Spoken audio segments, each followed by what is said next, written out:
La team, vous n'avez pas eu aujourd'hui l'intégralité du discours de l'évêque dont j'ai partagé avec vous ici. Et donc, j'ai décidé la journée d'aujourd'hui de chercher le discours original. Et si jamais je le trouvais, je devais vous le partager dans l'intégralité pour que vous compreniez le sens, la logique et même les raisons pour lesquelles l'évêque a décidé de tenir ce discours. Parce que lui-même a dit dans son homélie qu'un homme de Dieu, selon certaines personnes, ne doit pas parler politique. Et pourtant, la Bible demande aux hommes de Dieu d'être aux côtés des opprimés. Un homme de Dieu ne peut pas garder un silence qui est complice aux oppresseurs. Et il ne faut même pas simplement être un homme de Dieu pour ça. Vous et moi, nous ne pouvons pas rester silencieux face à un comportement désastreux d'une personne envers d'autres. On dit que celui qui ne dit rien consent. Si vous voyez qu'on fait du mal à votre voisin et que vous ne dites rien, ça veut dire que vous consentez cela et donc vous êtes complice. Et donc nous avons un devoir. Le devoir qui est de dénoncer, le devoir qui est de parler et le devoir qui est de partager avec vous toutes les nouvelles informations que nous avons sur la main pour que vous puissiez être informés et comme ça vos choix futurs, certainement, les informations que nous vous avons données vont vous aider à faire vos choix.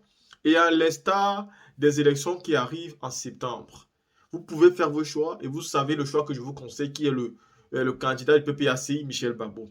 Et après cela, il y aura certainement un combat. Le combat qui aura pour but de mettre le nom du président Laurent Gbagbo dans la liste électorale. Si jamais ce n'est pas fait de manière simple, si ce n'est pas fait de manière après un dialogue tranquille, il va falloir alors batailler pour que ce nom-là soit réinscrit dans les listes électorales.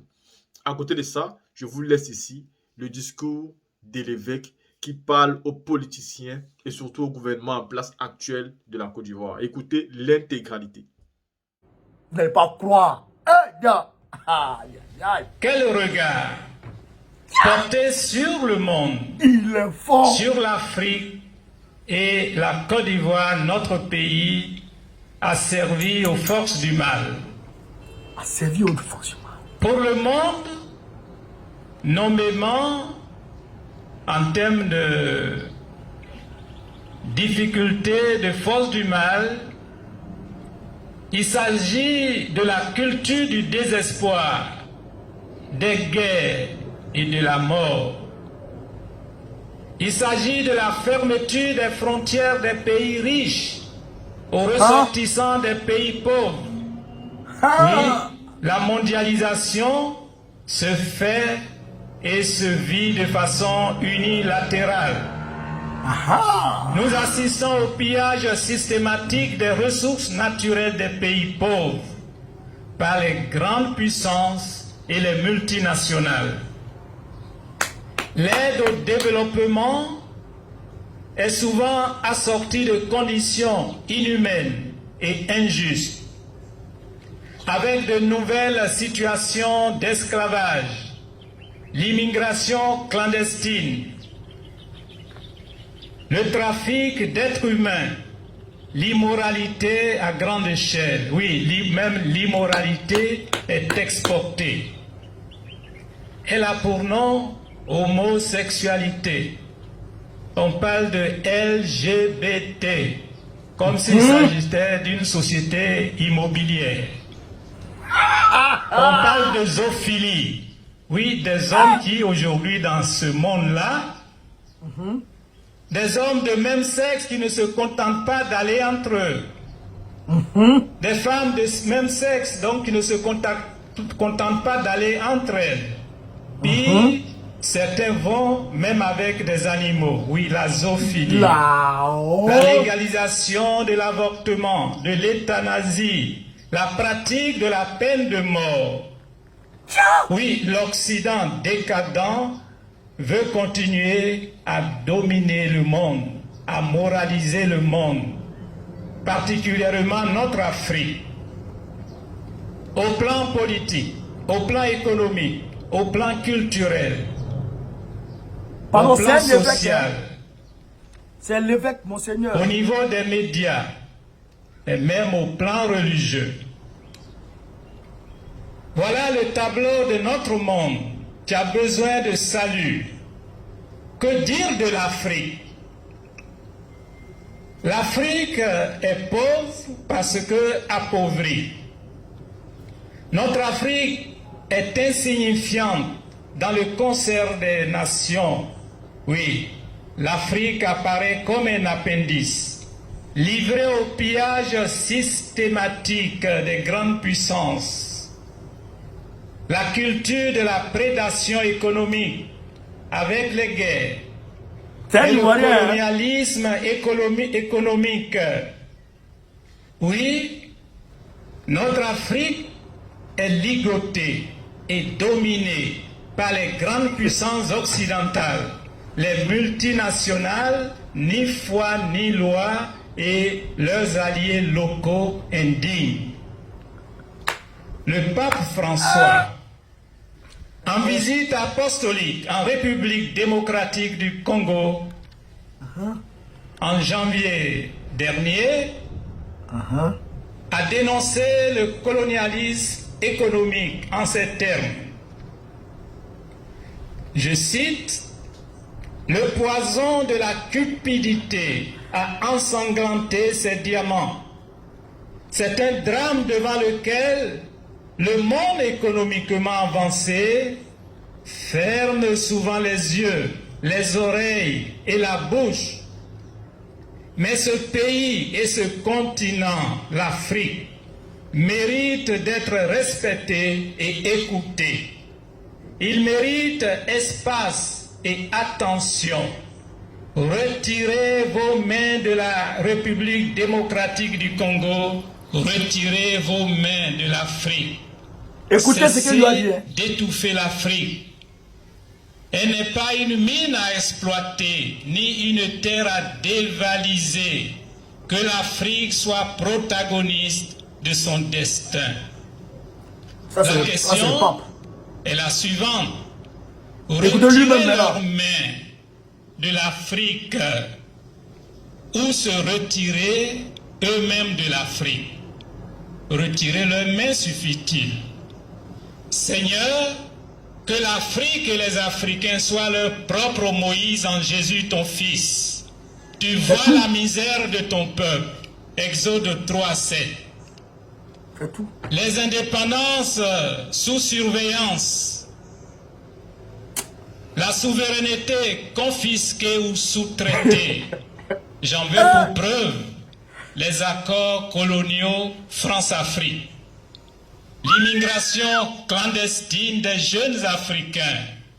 Leur slogan c'est « l'Europe ou la mort ».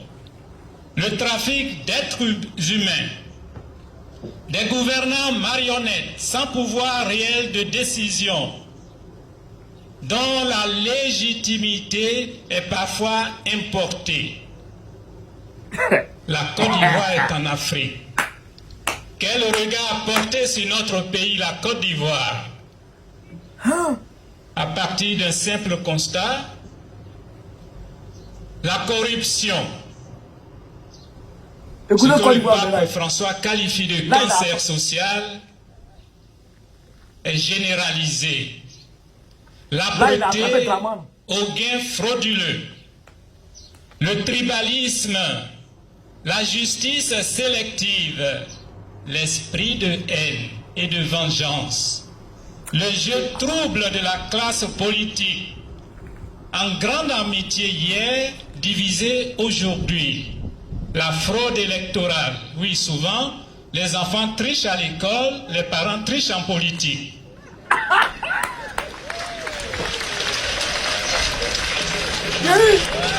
Nous notons l'arrogance, le mensonge, la violence et les crimes. Oui, les crimes sous toutes les formes, même en mode silencieux.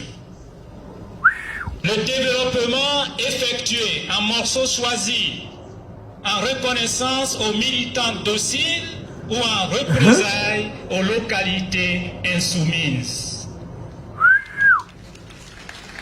Tiens! Les prophéties et promesses politiques ne sont pas tenues. Notre pays, la Côte d'Ivoire, apparaît comme un vaste cimetière de promesses non tenues. Avec une jeunesse désemparée, d'où l'immigration clandestine, et avec des cas multiples de suicides. Pour les suicides, notre pays serait premier au plan africain et cinquième au plan mondial.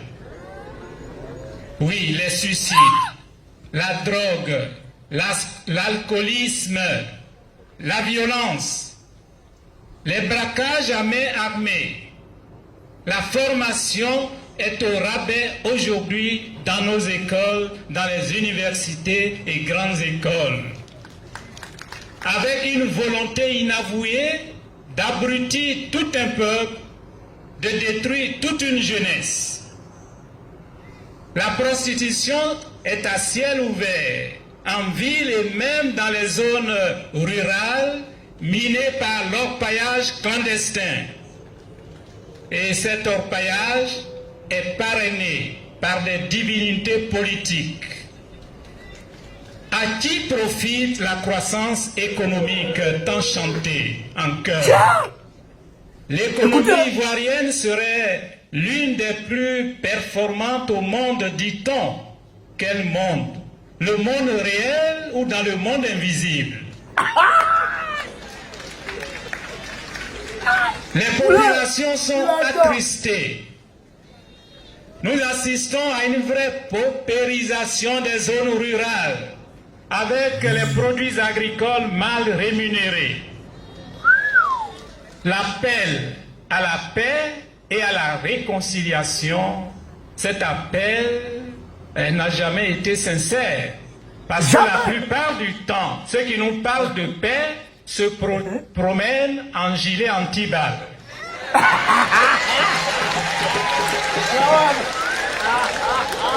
On ne note aucun geste de remords chez les bourreaux. Les Ivoiriens restent encore divisés. Et pourtant, on nous a fait croire que les Ivoiriens vivent en bonne intelligence. Dans quel quartier? Dans quelle ville?